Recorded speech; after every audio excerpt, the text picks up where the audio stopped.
ತುಂಬಾ ದಿನದಿಂದ ಟಾರ್ಚರ್ ಕೊಡ್ತಾ ಇದ್ದಾರೆ ಸರ್. ಅದಕ್ಕೆ ಅವ್ರು ಹೈದರಾಬಾದಿಗೆ ಹೋದಾಗ ಮನೇಲಿ CCTV ಕ್ಯಾಮೆರಾ ಫಿಟ್ ಮಾಡಿಸ್ದೆ ಸರ್. ಮನೆಗೆ ಬರ್ತಿದ್ದ ಹಾಗೆ ಯಾವಾಗಿಂತಾರನೇ ಸೆಕ್ಸಿಗೆ ಫೋರ್ಸ್ ಮಾಡಿದ್ರು ಸರ್. ಇವಾಗ ಬೇಡ, ನಾನು ಪೀರಿಯಡ್ಸ್ ಅಲ್ಲಿದ್ದೀನಿ ಅಂತ ಹೇಳ್ದೆ.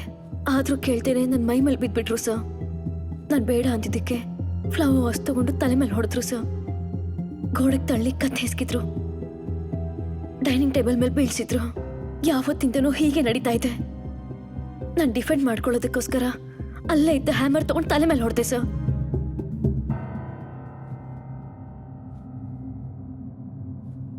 ಮಾತಿಯವರೇ, ಯು ಮೇ ಲೀವ್ ನೌ. ನೋಡಿದ್ರೆ ಇವರ ಹೊನರ್, ಸೆಕ್ಷುವಲ್ ಪೋರ್ಟ್ ಆಗಿರೋ ರಾಜ್ಕುಮಾರ್ ಓದಿಗೆ ಸಂಸ್ಕಾರಕ್ಕೆ ಇರೋ ದೂರನ ನಮ್ಮೆಲ್ಲರಿಗೂ ತೋರಿಸ್ಕೊಟ್ಟಿದ್ದಾರೆ. ಹೆಂಡತಿ ಆರೋಗ್ಯದ ಪರಿಸ್ಥಿತಿ ಬಗ್ಗೆ ಯೋಚನೆ ಮಾಡದೆ ಕೇವಲ ಸೆಕ್ಸ್ಗೋಸ್ಕರ ಅವಳ ಮೇಲೆ ದೌರ್ಜನ್ಯ ಮಾಡೋದು ತುಂಬ ಹೀನವಾಗಿರೋ ಪರಿಸ್ಥಿತಿ. ಅದಕ್ಕೆ ಅದನ್ನ rape, unnatural sex, attempt to murder case ಹಾಕಿ ಕಠಿಣವಾಗಿ ಶಿಕ್ಷೆ ಕೊಡಬೇಕು ಅಂತ ಕೇಳ್ಕೊತಾ ಇದ್ದೀನಿ. ಅಬ್ಜೆಕ್ಷನ್. ಮುಗೀತಾ ಸರ್? ಇಲ್ಲ ಅಂದ್ರೆ ಈ ಪ್ಲೀಸ್ ಲೈಕು, ಶೇರು, ಸಬ್ಸ್ಕ್ರೈಬು ಅಂತ ಏನಾದ್ರೂ ಇದೆಯಾ? Order order order.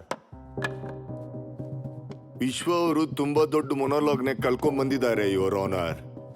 ತುಂಬಾ ಚೆನ್ನಾಗಿ ಮಾಡ್ಯುಲೇಷನ್ ಮಾಡಿ ಹೇಳ್ತಿದ್ದಾರೆ. ನಾವು ಕಮಿಂಗ್ ಟು ದ ಪಾಯಿಂಟ್. ಇವತ್ತು ನಮ್ಗೆ ಒಂದು ಒಳ್ಳೆ ಸಿನಿಮಾ ನೋಡೋ ಅವಕಾಶ ಸಿಕ್ತು. ಮಾಯಾ ಟಿವಿಯಲ್ಲಿ ಮಹತಿ ಅವರಿಂದ ನಿರ್ದೇಶಿಸಲ್ಪಟ್ಟ ಅದ್ಭುತವಾದ dubbing cinema Shri Lakshmi Ganapathi films.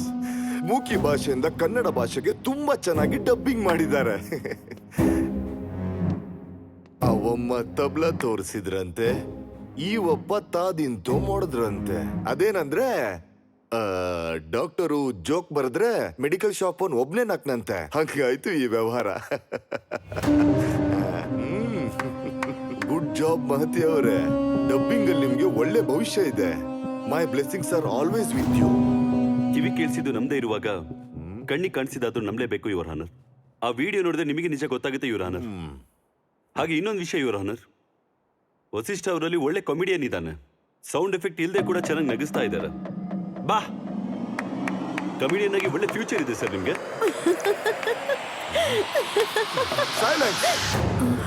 Vasishtha,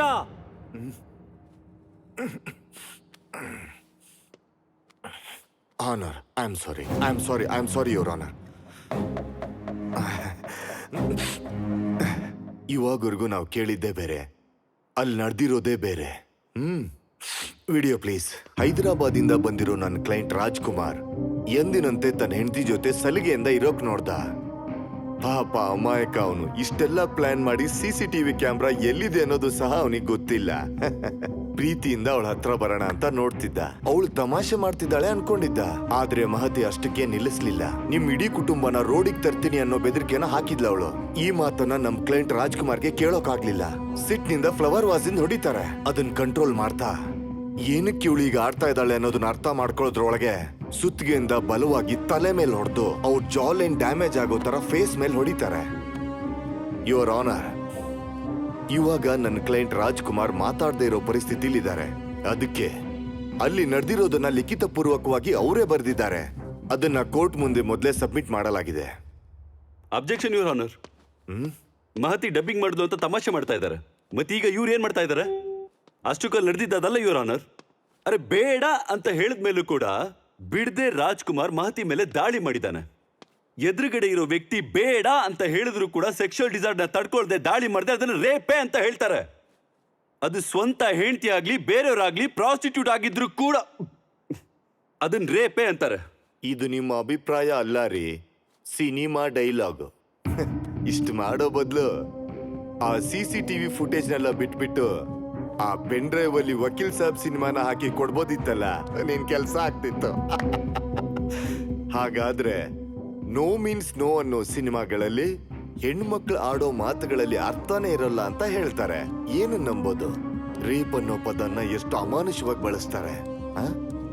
rape ಅಂದ್ರೆ ಏನು? ಒಬ್ಬ ಕಲ್ಪ್ರಿಟ್ ಬಂದು ವಿಕ್ಟಿಮ್ ಮೇಲೆ ದಾಳಿ ಮಾಡಿ ಫಿಸಿಕಲ್ ಆಗಿ ಡ್ಯಾಮೇಜ್ ಮಾಡಿ ಮೆಂಟಲಿ ಅಬ್ಯೂಸ್ ಮಾಡ್ಬಿಟ್ಟು ತನ್ನ ಆಸೆಗಳನ್ನು ತಾನು ತೀರಿಸಿಕೊಳ್ಳೋ ಒಂದು ಪ್ರಕ್ರಿಯೆ ಅಲ್ಲ. ಈ ರೇಪ್ ಅನ್ನೋ ಪದಾನ ಒಂದು ಪವಿತ್ರವಾದ ರಿಲೇಶನ್ಶಿಪ್ ಅಲ್ಲಿ ಬಳಸಕ್ಕೆ ಹೇಗಾದ್ರೂ ಮನಸ್ಸು ಬರುತ್ತೆ ಇವ್ರ ಆನರ್. ಹೆಂಡತಿಯ ಎಲ್ಲ ಆಸೆಗಳನ್ನು ತೀರ್ಸೋದು ಗಂಡನ ಜವಾಬ್ದಾರಿ. ಹಾಗೆ ಗಂಡನ ಆಸೆನ ಹೆಂಡತಿ ತೀರ್ಸೋದು ಅವಳ ಜವಾಬ್ದಾರಿ. ಸರಿ ಸರ್, ನೀವ್ ಹೇಳಿದ್ದೆ ಕರೆಕ್ಟ್ ಅಂತ ಅನ್ಕೊಳ್ಳೋಣ. ಬೆಳಿಗ್ಗೆನೆ ಎದ್ದು ಕಾಫಿ ಕೊಡೋದು, 3 ಹೊತ್ತು ಊಟ ಹಾಕೋದು, ಮನೆಗೆ ಚೆನ್ನಾಗಿ ನೋಡ್ಕೊಳ್ಳೋದು, ರಾತ್ರಿ ಸುಖ ಬೇರೆ ಕೊಡೋದು, ಇದು ಹೆಂಡತಿ ಕೊಟ್ಟಿರೋ ಜವಾಬ್ದಾರಿ. ಅದಕ್ಕೆ ಈ ಗಂಡ ಸಾಕೋದು, ಸಂಪಾದನೆ ಮಾಡೋದು, ದುಡ್ಡು ಕೊಡೋದು, ಪ್ರೀತಿ ಮಾಡೋದು, ಇವೆಲ್ಲ ಹೆಂಡತಿ ಕೊಡೋ ಸಂಬಳ. ಅಷ್ಟೇ ಅಲ್ವಾ ಸರ್? ಅಷ್ಟೇ ತಾನೆ? Yes, you are right. Okay, ಅದೇ ರೈಟ್ ಆಗಿದ್ರೆ, ಅದೇ ರೈಟ್ ಅಂತ ಹೇಳಿದ್ರೆ ಅವಳು ಮಾಡೋ ಕೆಲಸನೇ ಅವಳಿಗೆ ವೃತ್ತಿ ಆಗುತ್ತೆ, ಅವಳಿರೋ ಮನೆನೇ ಅವಳಿಗೆ ಆಫೀಸ್ ಆಗುತ್ತೆ. ಅವಳು ಮನೆಯಲ್ಲೇ ಬೇಡ ಬೇಡ ಅಂತ ಹೇಳಿದ್ರು ಮೈ ಮೇಲೆ ಬೀಳೋ ಇಂಥ ನನ್ನ ಮಕ್ಳು, ಈ ಮಹಾನ್ ಭಾವನೆ ಆಫೀಸಲ್ಲಿ ಬಾಸ್ ಆಗ್ತಾನೆ. ಮತ್ತೆ ಈ situation sexual harassment in office ಅಂತ ಹೇಳ್ತಾರೆ. ಅದು ಕೂಡ ತಪ್ಪೇ, ಅದು ಕೂಡ ತಪ್ಪೇ. ಸರ್ಗೆ ಮತಿಭ್ರಮಣೆ ಆಗಿದೆ ಅನ್ಸುತ್ತೆ. ಅವ್ರು ಏನು ವಾದಿಸ್ತಿದ್ದಾರೆ ಅಂತ ಅವ್ರಿಗೆ ಕ್ಲಾರಿಟಿ ಇಲ್ಲ. ಹೇಗಾದ್ರೂ ಮಾಡಿ ನಮ್ ಕ್ಲೈಂಟ್ ರಾಜ್ಕುಮಾರ್ ಅವ್ರನ್ನ ಅರೆಸ್ಟ್ ಮಾಡಬೇಕು ಅನ್ನೋ ಹಠ ಅವರಲ್ಲಿ ಕಾಣಿಸೋದ್ ಬಿಟ್ರೆ ನನ್ಗೇನು ಲಾಜಿಕ್ ಕಾಣಿಸ್ತಿಲ್ಲ. ಇವರ ಅಬ್ಜೆಕ್ಷನ್. ಕೂತ್ಕೊಳ್ಳಯ್ಯ. Objection overruled. Mister Vasishtha, ನೀವು ಕಂಟಿನ್ಯೂ ಮಾಡಿ. Thank you your honour. Your honour, ದುಡ್ಡು, ಸೆಕ್ಸ್ ಪ್ರಪಂಚದಲ್ಲಿರೋ ಎಲ್ಲ ವ್ಯಕ್ತಿಗೂ ಬೇಕು. ಆದ್ರೆ ಅದನ್ನ ಆಸೆ ಪಟ್ಟವ್ರನ್ನ ಮಾತ್ರ ನೀಚರಂತ ನೋಡುತ್ತೆ ಈ ಸಮಾಜ. ಅಂತ ಜನರಲ್ಲಿ ಇವರು ಒಬ್ರು, ನನ್ನ ಕ್ಲೈಂಟ್ ರಾಜ್ಕುಮಾರ್. ಇದರಲ್ಲಿ ಫಸ್ಟ್ ಕಲ್ಪ್ರಿಟ್ ಸೋಷಿಯಲ್ ಮೀಡಿಯಾ. ಇದು ಬಂದಾಗಿಂದನೇ ಶುರುವಾಯ್ತು ಈ ದರಿದ್ರ. ಪೋಸ್ಟ್ ಮಾಡೋ ಪ್ರತಿಯೊಬ್ನು ಲಾಯರೇ, ಕಮೆಂಟ್ ಮಾಡೋ ಪ್ರತಿಯೊಬ್ನು ಜಡ್ಜೆ, ಪ್ರತಿ ಮನೇನು ಕೋರ್ಟೆ. ಫೇಮಸ್ ಆಗ್ಬೇಕು ಅಂದ್ರೆ ಚಿಟ್ಕೆ ಹೊಡೆಯೋದ್ರಲ್ಲಿ. ವಿಡಿಯೋದಲ್ಲಿ ಟಿಕ್ಟಾಕ್ ಅಲ್ಲಿ ನಿಲ್ಸಿದ್ರೆ ಚೆನ್ನಾಗಿರ್ತಿತ್ತು. ಆದ್ರೆ ಹುಡುಗರನ್ನ ಬಕ್ರಗಳಾಗಿ ಮಾಡ್ಬೇಕು, ಗಂಡಸರನ್ನ ರೇಪಿಸ್ಟ್ಗಳಾಗಿ ಮಾಡೋದು ತುಂಬಾ ಕಾಮನ್ ಆಗಿ ಹೋಗ್ಬಿಟ್ಟಿದೆ. ಕೋರ್ಟ್ ವರ್ಗೂ ಬರೋ ಕೇಸ್ಗಳೆಲ್ಲ ಒಂದು ಟ್ವೀಟ್ ಅಲ್ಲಿ ಮುಗ್ದೋಗುತ್ತೆ. ಯುವರ್ ಆನರ್, ಇದಕ್ಕೂ ಮುಂಚೆ ಎಷ್ಟು ಸೋ ಕಾಲ್ಡ್ ಮ್ಯಾರಿಟಲ್ ರೇಪ್ ಕೇಸ್ನ ಕೇಳಿದೀವಿ. ಕಡಿಮೆ. ಏನಕ್ಕಂದ್ರೆ ವೈವಾಹಿಕ ಜೀವನಕ್ಕೆ ನಮ್ಮ ಜನರೇಷನ್ ಕೊಡೋ ವ್ಯಾಲ್ಯೂ ಅಷ್ಟಿದೆ. ಅದು ವ್ಯಾಲ್ಯೂ ಅಲ್ಲ ಸರ್, ಭಯ ಅಂತಾರೆ ಅದನ್ನ. ಡ್ಯೂಟಿ ಲಾಯರ್ ವಾದ ಮಾಡ್ತಿರ್ಬೇಕಾದ್ರೆ ಮಧ್ಯದಲ್ಲಿ ಮಾತಾಡಬಾರ್ದು ಅನ್ನೋದು ಗೊತ್ತಿಲ್ವಾ ನಿಂಗೆ? ಮಿಸ್ಟರ್ ವಸಿಷ್ಠ, ಎಷ್ಟನೇ ಕೇಸ್? ವಸಿಷ್ಠ, ಎಷ್ಟನೇ ಕೇಸು? ವಸಿಷ್ಠ ಅವರೇ, ಫಸ್ಟ್ ನಂದು ಎಷ್ಟನೇ ಕೇಸು ಗೊತ್ತಾ? 50ನೇದು. ನೀವು ಕೋರ್ಟ್ ರೂಲ್ಸ್ ನ ಧಿಕ್ಕರಿಸ್ತಾ ಇದ್ದೀರಾ. ಸೀನಿಯರ್ಗೆ ರೆಸ್ಪೆಕ್ಟ್ ಕೊಡು. ಮೊದಲು ಕೂತ್ಕೋ. ಕೂತ್ಕೋ. ವಸಿಷ್ಠ ಅವರೇ, I am sorry your honour. ಮದುವೆ ಅನ್ನೋದು 2 ಜೀವಿಗಳ ಮಧ್ಯೆ ಇರೋ ಅಗ್ರಿಮೆಂಟ್. ಈ ಕಾಲದ ಮಕ್ಕಳಿಗೆ ಅದರ ಬೆಲೆ ಗೊತ್ತಾದ್ರೆ ಅದ್ರ ಮಹತ್ವ ತಿಳ್ಕೊಳ್ಳೋ ತಾಳ್ಮೆ ಇಲ್ಲ. ಇಬ್ಬರು ಮಕ್ಕಳ ತಂದೆ ಆಗಿರೋರ್ಗೆ ನಾನು ಹೇಳೋ ಅವಶ್ಯಕತೆ ಇಲ್ಲ. ಯುವರ್ ಆನರ್, ಇದಕ್ಕೂ ಮುಂಚೆ ಈ ಆರೋಪಗಳು ಏನಕ್ಕೆ ಬಂದಿಲ್ಲ? ಏನಕ್ಕಂದ್ರೆ ಒಬ್ಬರನ್ನೊಬ್ರು ತುಂಬಾ ಚೆನ್ನಾಗಿ ಅರ್ಥ ಮಾಡ್ಕೊಂಡಿದ್ರು. ಅದೇ ಪ್ರತಿಯೊಬ್ರು ಸಂಬಂಧಕ್ಕೆ ಕೊಡೋ ಬೆಲೆ. ಇಬ್ರು ಮನುಷ್ಯರು ಒಟ್ಟಾಗಿರ್ಬೇಕಾದ್ರೆ ಭಿನ್ನಾಭಿಪ್ರಾಯ ಬರೋ ಸಹಜ. ಒಬ್ಬರಿಗೆ ಒಂದ್ಸರಿ ಬೇಕು ಅನ್ಸುತ್ತೆ, ಇನ್ನೊಬ್ರಿಗೆ ಬೇಡ ಅನ್ಸುತ್ತೆ. ಇದೇ ಸಿಚುವೇಶನ್ ನ ರಿವರ್ಸ್ ಮಾಡಿ ನೋಡೋಣ. ಹೆಂಡತಿ ಬೇಕು ಅಂತ ಆಸೆ ಪಟ್ಟಾಗ ಅವಳನ್ನ ನಿರಾಕರಿಸಿದ್ರೆ ಆ ಗಂಡನನ್ನ ನಾವು ಕೋಜ. ಐ ರಿಪೀಟ್ ಯುವರ್ ಆನರ್, ನಾನು ಇದನ್ನ ಸುಳ್ಳು ಹೇಳ್ತಾ ಇಲ್ಲ, ಇದು ನಗ್ನ ಸತ್ಯ. ಕೋಜ ಅಂತ ಹೆಸರು ಹೇಳ್ಬಿಟ್ಟು ಡೈವರ್ಸ್ ತಗೊಳ್ಳೋರು ತುಂಬಾ ನೋಡಿದೀವಿ. ಅದು ಈ ಜನರೇಷನ್ ಮೆಂಟಾಲಿಟಿ. ಇವಾಗ ಹೇಳ್ತಿದ್ದೀನಿ ನಾನು, 40ರಿಂದ 50 ವರ್ಷದ ಮಧ್ಯದಲ್ಲಿರೋರು ಎಲ್ಲರೂ ಈ ಕೇಸ್ಗೆ ಸಾಕ್ಷಿನೇ. ಅವ್ರು ಇಲ್ಲಿಗೆ ಬಂದು ನನಗೂ ಕೂಡ ಹೀಗೆ ವೈವಾಹಿಕ ಅತ್ಯಾಚಾರ ಆಗ್ತಿದೆ ಸರ್ ಅಂತ ನನ್ ಮುಂದೆ ಹೇಳಕ್ಕಾಗತ್ತಾ? ಹೇಳಿ. ಇಲ್ಲ. ಇಷ್ಟು ಚಿಕ್ಕ ಸಮಸ್ಯೆನ ಬೆಟ್ಟದ ತರ ತೋರಿಸ್ತಾರೆ ನಮ್ ಜನ. ರಾಜಿಯಾಗಿ ಸಾಲ್ವ್ ಮಾಡ್ಕೊಳ್ಳೋದ್ ಬಿಟ್ಟು ರಾಜ್ಯಾಂಗಕ್ಕೆ ಬಂದು ಒಬ್ಬ ರೆಪ್ಯೂಟೆಡ್ ಡಾಕ್ಟರ್ನ ಮರ್ಯಾದೆ ತೆಗೆದು ಕೋರ್ಟ್ ಸಮಯನ ಹಾಳು ಮಾಡಿರೋ ಈ ಕೇಸ್ನ ಇಲ್ಲೇ ವಜಾ ಮಾಡ್ಬೇಕು ಅಂತ ಕೋರ್ಟ್ ಮುಂದೆ ಮನಪೂರ್ವಕವಾಗಿ ಕೇಳ್ತಾ ಇದ್ದೀನಿ ಯುವರ್ ಆನರ್.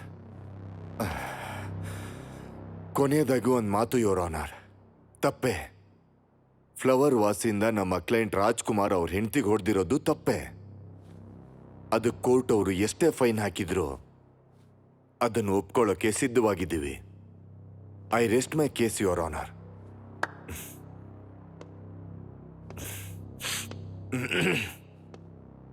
ಮಿಸ್ಟರ್ ವಿಶ್ವ, ನೀವಿನ್ನೇನಾದ್ರೂ ಹೇಳೋದಿದ್ಯಾ?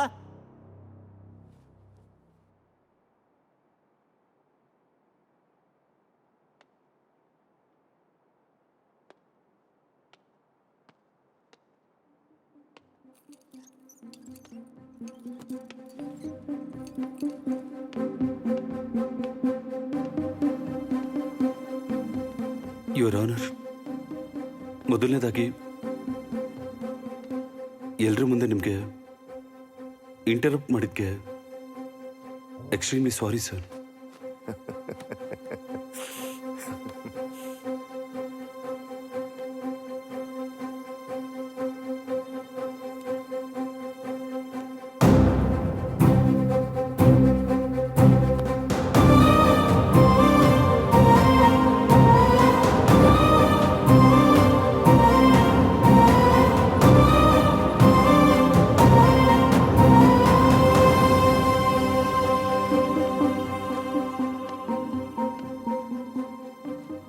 ಮಿಸ್ಟರ್ ವಿಶ್ವ, ನೀವೇನ್ ಮಾಡ್ತಾ ಇದ್ದೀರಾ ಅಂತ ನಿಮ್ಗೆ ಏನಾದರೂ ಅರ್ಥ ಆಗಿದೆಯಾ? ಅರ್ಥ ಆಯ್ತು ಸರ್. ಮ್ಯಾರಿಟಲ್ ರೇಪ್, ವೈವಾಹಿಕ ಜೀವನದಲ್ಲಿ ನಡೆಯೋ ಅತ್ಯಾಚಾರದ ಬಗ್ಗೆ ನಮ್ಮವ್ರಿಗೆ ಎಷ್ಟೇ ಹೇಳಿದ್ರು ಏನು ಅರ್ಥ ಆಗಲ್ಲ ಅಂತ ನನಗೆ ಚೆನ್ನಾಗಿ ಗೊತ್ತಾಯ್ತು ಸರ್.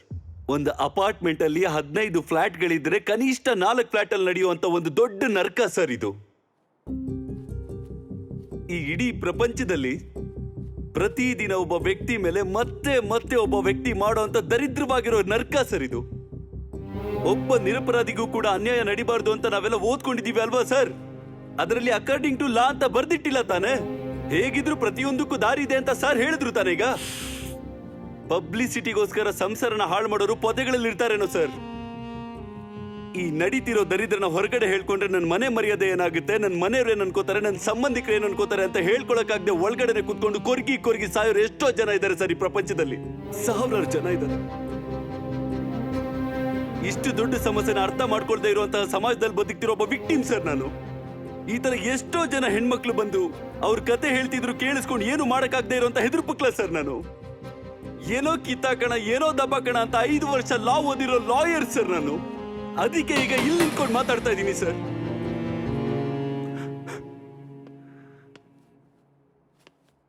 ಎಷ್ಟು ತಿಂಗಳು ಟಾರ್ಚರ್ ಮಾಡಿದನ್ ಗೊತ್ತಾ ಸರ್ ಅವ್ರ ಮಹತಿಗೆ? ಪೂಜೆ ಕೋಣೆಲಿದ್ರು ಕೂಡ ಬಿಟ್ಟಿಲ್ಲ ಸರ್. ಪೀರಿಯಡ್ಸ್ ಇದ್ರು ಕೂಡ ಬಿಟ್ಟಿಲ್ಲ. ಕೈ ಕಟ್ಟಾಕಿ ಅವಳನ್ನ ರೇಪ್ ಮಾಡ್ತಾ ಇದ್ರೆ ಆ ಹುಡುಗಿ ಸ್ವಲ್ಪ ಧೈರ್ಯ ಮಾಡಿ ಕೋರ್ಟಿಗೆ ಬಂದು ಸಾಕ್ಷಿ ಹೇಳಿದ್ರೆ ಫ್ಲವರ್ ಬಾಸಿಗೆ ಫೈನ್ ಕಟ್ತೀನಿ ಅಂತ ಹೇಳ್ತಾ ಇದಾರೆ ಸರ್ ಇವರು. ಎಮೋಷನಲ್ ಆಗಿ ಮಾತಾಡಿ ಕೇಸ್ನ ಡೈವರ್ಟ್ ಮಾಡಿ ಗೆಲ್ಬಹುದು ಅನ್ಕೊಂಡ. ಒಬ್ಬ ಲಾಯರ್ ಮಾತಾಡ್ತಿರ್ಬೇಕಾದ್ರೆ ಇಂಟರಪ್ಟ್ ಮಾಡಬಾರ್ದು ಅಂತ ಗೊತ್ತಿಲ್ವಾ? ಕೂತ್ಕೊಳ್ಳಿ. ಕೂತ್ಕೋ. ಏಯ್, ಯಾರ ಅದು? Order order. ಮಿಸ್ಟರ್ ವಿಶ್ವ, ನೀವು ಕಂಟಿನ್ಯೂ ಮಾಡಿ.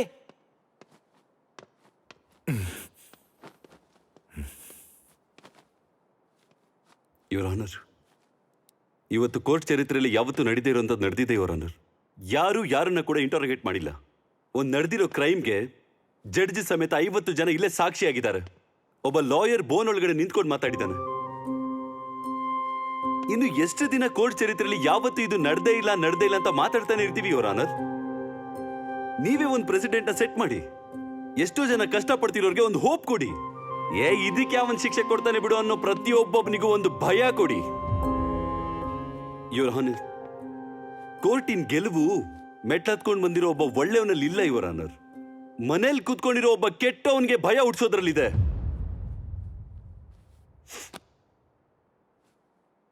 ವಸಿಷ್ಠ ಅವರೇ, ನೀವಿದನ್ನ ರೇಪ್ ಜೊತೆ ಕಂಪೇರ್ ಮಾಡಬೇಡಿ ಅಂತ ಹೇಳಿದ್ರಿ. ನನ್ನನ್ನು ಕೇಳಿದ್ರೆ ರೇಪೇ ಬೆಟರು ಸರ್. ಅಟ್ಲೀಸ್ಟ್ ರೇಪ್ ಆದ್ಮೇಲೆ ವಿಕ್ಟಿಮ್ ಬೆಳಿಗ್ಗೆ ಹೋಗಿ ಕಲ್ಪ್ರಿಟ್ ಮೇಲೆ ಕಂಪ್ಲೇಂಟ್ ಆದ್ರೂ ಕೊಡ್ತಾಳೆ ಸರ್. ಆದ್ರೆ ಇಲ್ಲ ಆ ಥರ ಅಲ್ಲ. ಆ ನೆಕ್ಸ್ಟ್ ಡೇ ಅದೇ ವಿಕ್ಟಿಮ್ ಹೋಗಿ ಅದೇ ಕಲ್ಪ್ರಿಟ್ಗೆ ದೋಸೆ ಹಾಕಿ ಕೊಡ್ತಾಳೆ ಸರ್.